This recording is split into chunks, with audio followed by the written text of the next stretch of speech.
I'm Brian Gollnick. I teach in the Department of Spanish and Portuguese at the University of Iowa, and I'm going to be one of the speakers for the conference.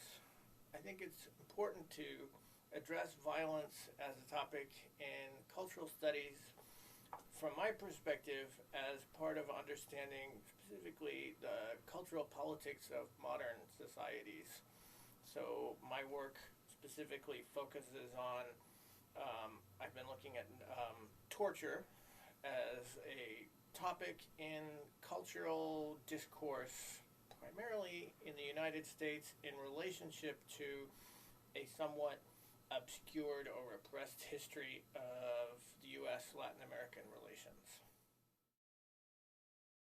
This is an interest that originally arose for me out of rage and feeling very personally implicated by the George W. Bush torture policies. And as a result of that outrage of the way not only that the United States was practicing torture, but publicly defending the practice of torture with an associated cultural complex that seemed to point to some very primitive and very tired arguments in defense of torture.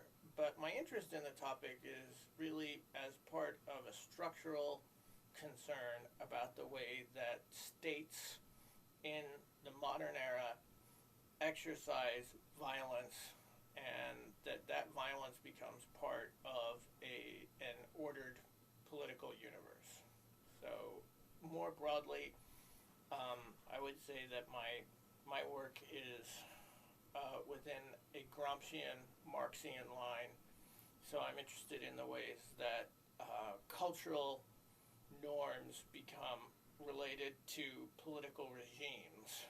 And one might think from a general perspective or a loose perspective that violence would be the antithesis of a Gramscian approach, which would emphasize the use of convincing people, not coercing them through violence. But obviously, at all moments, the interest in what Gramsci called hegemony is the balance between force and convincing people, force and culture. So I think that in the last 20 years in the United States, there was a very dangerous tipping point in the way that violence was understood as a legitimate practice of the state, something that we continue to see in the concern over police violence domestically. And a large part of my interest is in establishing that, and I'm not original in making this argument, but detailing out some specific parts of it in relationship to a history of U.S. involvement in state violence in Latin America that contextualizes the George W. Bush torture policies in a way that defies the storyline that this is a rupture or a disruption in U.S. policy.